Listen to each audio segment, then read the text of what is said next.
제1부 제2주제 우한용 교수의 소설과 역사의 연관성에 대한 소고와 토론자 차이정 선생의 발표를 이어이어 듣겠습니다.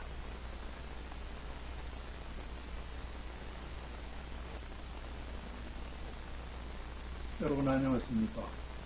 제가 말씀드릴 주제는 소설과 역사의 연관성입니다.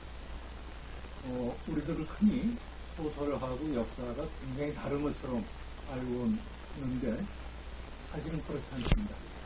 소설에도 인물이 나오고 역사에도 인물이 나옵니다. 역사는 어떻게 보면 인물의 이야기입니다. 그리고 역사에는 많은 사건들이 있습니다. 그리고 여러분들이 잘 아시듯이 소설 속에도 많은 사건들이 담겨집니다.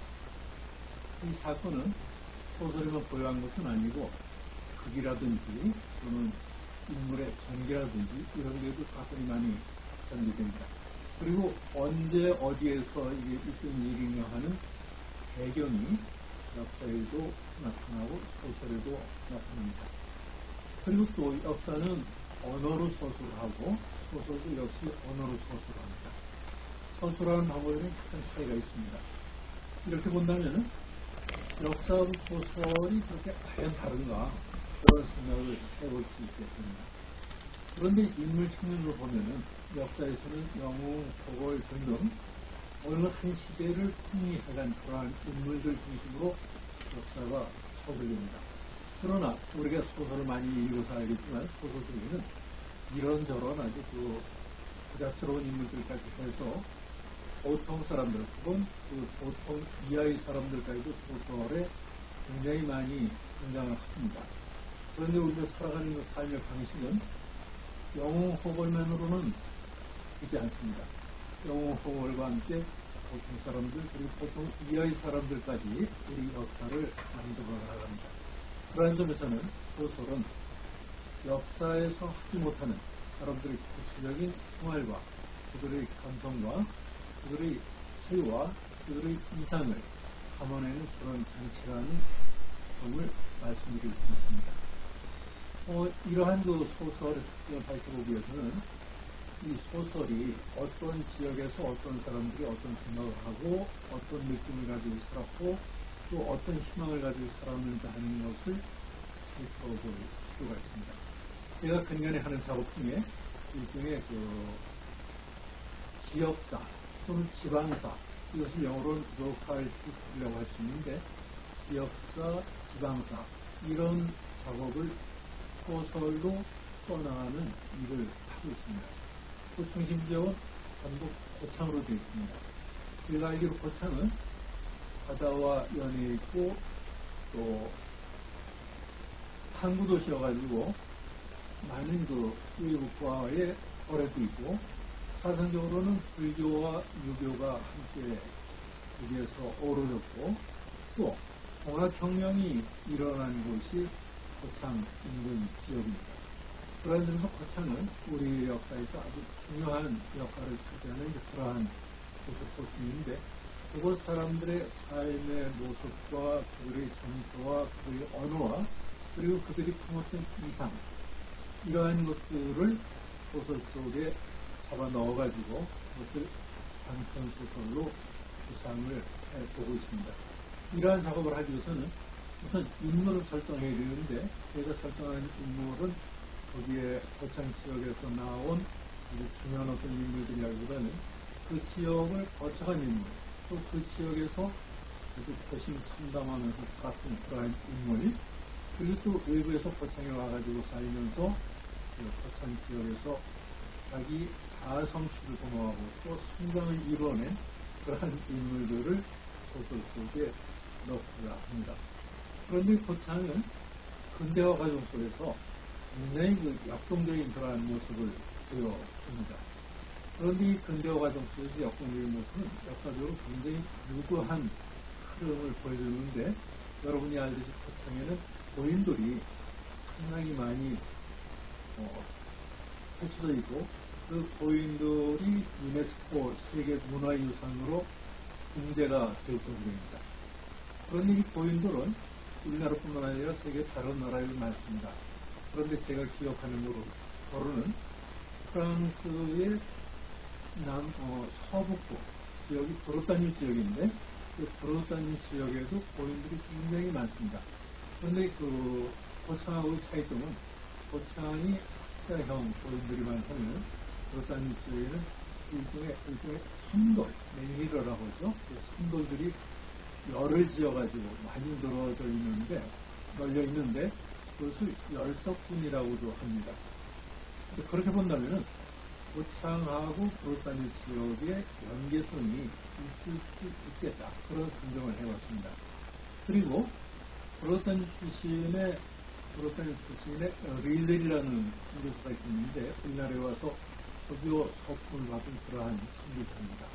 그분이 한국에 와서 선교 활동을 하다 붙들려가지고 서울에서 감옥 생활을 하게 되는데 1800년대 후반에 이분이 서울에서 감옥살이를 한 번 하고 그 내용을 프랑스에 돌아가서 자세히 적어서 책으로 출판하게 되었습니다. 그런데 그분의 전기도 있습니다. 그리고 이 릴렐이라는 사람은 한국 카톨릭 전교의 역사에서 굉장히 중요한 역할을 하게 됩니다. 그러한 인물들을 한꺼번에 섞어넣음으로 해서 고창에서 이루어지는 종교활동 또는 문화활동이 세계적인 어떤 보편성을 띄울 수 있다는 그런 생각도 해봤습니다.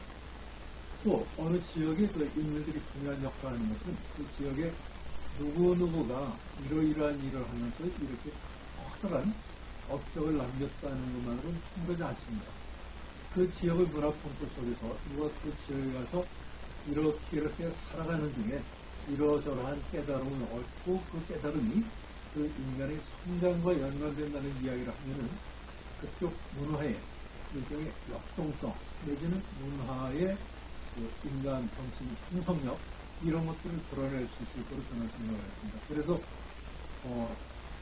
서울에서 공부하던 사람이 고창에 내려가가지고 고창에 오랫동안 그 성한 역경을 거치면서 살아갔던 사람을 만나가지고 그 사람과 함께 자기 삶을 이끌어가는 그러면서 성장을 보여주는 그런 이야기를 구사하고 있습니다.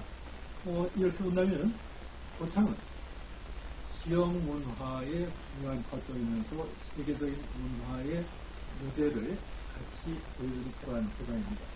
그리고 고창은 삶의 역동성이 풍속이나 상극 이런 것을 중심으로 해서 드러난다 하면 그 역동성이 인간 성장과 연관되어 있기도 합니다. 이러한 과정에서 성장하는 인간 그리고 그 인간이 성장하도록 옆을 도와주는 많은 사람들 이야기를 미시사적 관점에서 서술하고자 하는데 미시사라는 다른 것이 아니고 소설 중에 나타나는 삶의 구체성, 정서의 확실성 그리고 정신이 드러나는 구체적인 양상을 기록하는 거라고 볼 수가 있습니다. 이러한 그 미시사로서의 지역사 이것은 소설과 맞닥거나도 큰 차이가 없을 거로 그렇게 생각이 듭니다. 그래서 이 작업을 통해서 제가 하고자 하는 것은 소설은 장르가 끊임없이 변화를 겪는다는 것을 드러내고자 합니다. 크게 봐서 이야기라고 하는 서사는 어디에 가도 있습니다. 옛날에도 있었고 지금도 있었고 앞으로도 있을 겁니다. 그러나 소설이라는 형식은 끊임없이 변화를 겪어옵니다. 우리들이 알듯이 고전소설이 있고 근대소설이 있고 현대소설이 있는 것처럼 현대 이후에는 또 다른 형태의 소설이 전개될 겁니다. 이러한 관점에서 보면 우리가 소설을 고정된 틀로, 고정된 문화의 형식으로 보는 것은 무리가 있지 않고 하는 것이 제 생각입니다. 그래서 소설은 이제 망가질 거다, 장래가 없다, 그런 험악한 이야기를 하는 분들도 있습니다만 소설은 변화를 거듭할 수 있지 이게 망가지거나 없어지지 않는다는 점을 여기서 분명히 말씀드려보고자 합니다. 그러니까 소설을 제대로 이해하기 위해서는 이 소설 장르는 끊임없이 변화되는 장르라는 그러한 생각으로 이 소설을 읽고 그리고 이전 소설과 어떻게 다시 전개되는지 하는 데에 대한 우리들의 시각을 좀 더 분명하게 할 필요가 있을 겁니다. 이 이야기 여기까지입니다. 고맙습니다. 안녕하십니까. 우한영 선생님 발표에 대해서 토론을 맡게 된 아주대학교 타희정이라고 합니다. 토론문을 읽는 것으로 토론자의 소임을 다하고자 합니다. 저는 지난 몇 년간 선생님께서 발간하신 여러 권의 소설집과 시집을 만났습니다. 오늘 또 한 편의 소설을 듣고 계신 선생님을 뵙고 그동안의 학문 연구와 더불어 창작가로서의 열정을 지켜가시는 모습에 감동하고 있습니다. 일부분이 되겠습니다만 선생님의 학문 연구의 걸음을 배우고 듣고 싶었던 많은 문학 연구자 중에 한 사람으로 오늘 선생님의 말씀에 또 한 번의 깊이 있는 배움을 안고 갑니다. 선생님이 집필하고 계신 소설과 관련하여 예비 독자의 입장으로 내용과 관련한 몇 가지 말씀을 여쭙는 것으로 토론자의 소임을 다하고자 합니다. 저는 지난번 선생님께서 발간하신 신복사라는 장편 소설을 읽었습니다. 대단히 흥미로운 이야기였었고 또 저에게 크게 배움이 되셨던 내용입니다. 그래서 역사에 대해서 미천한 사람이 승려 해초의 배경을 알게 된다면 좀 흥미롭게 읽을 수 있었던 소설이었는데요. 그 소설의 본호라면 신라 승려 해초가 광저우를 거쳐서 인도 여행을 마치고 신라로 돌아오지 않은 사실을 바탕으로 아주 흥미로운 상상력을 보여주고 계셨습니다. 소설은 해초가 당나라에 머문 까닭을 현실에서 아주 소란스럽게 살아가는 장상숙이라는 그 여성과 그 일가의 삶을 통해서 왜 그가 돌아오지 않았을까라는 생각을 독자들로 하여금 상상할 수 있도록 이끌고 있습니다. 그러니까 독자들은 소설을 읽으면서 과연 어떻게 살아야 할 것인가에 대한 생각들을 한번 하게 됩니다. 해초의 미규환이라는 역사적 사실에 다문화사회 현실에 대한 문학적 상상력을 삽입하면서 사람들의 삶의 형태가 다양하고 또 그렇게 소란스럽게 살면서 그 시대의 의미를 내면화한다는 메시지를 선생님께서는 소설을 통해서 만들고 계셨습니다. 이는 소설이 여행을 통해서 해초가 얻은 깨달음을 탐색하고 있는 바닥인데요. 선생님께서는 소설을 통해 사람들 나름의 구도자적 삶의 수행의 필요와 그 의미를 말씀하고 계신다고 생각했습니다. 보통의 사람이 겪은 일들이 그 시대의 집단이 체험한 공동의 기억을 대변한다라는 선생님의 말씀에 적극적으로 동의합니다. 특히 소설을 통해서 형상화된 보통 사람의 현실인식은 시대의 다층적 모습을 볼 수 있게 하기 때문입니다. 이러한 맥락에서 전라북도 고창을 무대로 근대 풍경을 소설로 구상하는 선생님의 또 한 번의 그 창작 작업은 지역사의 문학적 해석이 될 거라고 생각합니다. 사실과 진실의 촘촘한 틈을 풍요롭게 소설을 통해 세우는 일이 될 것이며 역사적 사실에 대한 구체적인 모습을 확인하는 일이 될 것이기 때문에 그러합니다. 저는 선생님께서 발표해 주신 글을 읽고 고창에 등록하신 까닭을 알 수 있었습니다. 고창의 수려한 자연경관과 그곳에 깃든 역사는 많은 이야기를 품어내고 있다고 생각합니다. 그러다 보니 선생님께서 취재를 통해 확인하신 고창이란 공간의 장소성은 또 무엇일까라는 것이 궁금해졌습니다. 더불어 소설의 지역사 해석이란 일반적으로 말하는 우리 역사에 대한 소설적 해석과 어떤 변별된 성격이 있을지도 궁금해졌습니다. 그 부분에 대한 선생님의 말씀을 듣는다면 훨씬 더 흥미롭게 소설을 읽을 수 있지 않을까 싶습니다. 그리고 또 한 가지는 선생님께서 제가 선생님의 모든 소설을 다 읽어보지 못하고 이렇게 드리는 말씀이 다소 경솔하지 않을까 싶은데요. 선생님께서는 지난 그 소설 신복사에서도 마찬가지로 그 다문화의 어떤 화합을 이야기하고 계신 것 같습니다. 사건의 발단과 결말이 모두 이주민과의 갈등과 화해였기 때문에 그러합니다.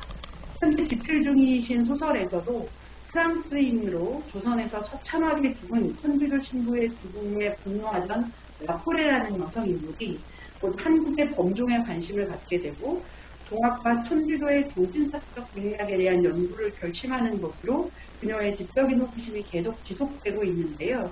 이거는 한국사와 한국문화에 대한 그녀의 호기심과 탐구 이런 것들을 심화하는 속에서 고창이라는 고장이 갖고 있는 어떤 문화적인 보고를 엿볼 수 있는 부분이 되기도 한다고 생각합니다.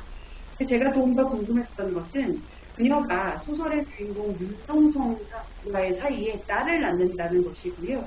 그것이 역시 소설의 결말로 이어진다는 것인데요. 선생님께서도 이번에 기획하시는 소설에서 이주민과 원주민 사이의 어떤 새 생명의 탄생, 이라는 것이 갖고 있는 의미가 있는지, 그리고 소설 속에서 의미는 물론이거니와 선생님께서 지난번 친복사라는 소설에 이어서 특히 다문화 사회에서의 어떤 화합이나 이런 말씀을 하시는 까닭이 있는 것인지에 대해서도 궁금했고요. 더군다나 그 새 생명의 탄생기, 그 소설 주인공인 윤종성의 참회 행위와도 연관된다고 생각하기 때문에 이에 대해서 선생님의 조금 더 늘 하시던 친절하신 설명이 보태어졌으면 감사히 잘 듣고 잘 이해하겠습니다. 또 한편의 글을 빚어서 보여주시는 선생님께 감사드리고요. 이렇게 토론을 마치겠습니다. 감사합니다.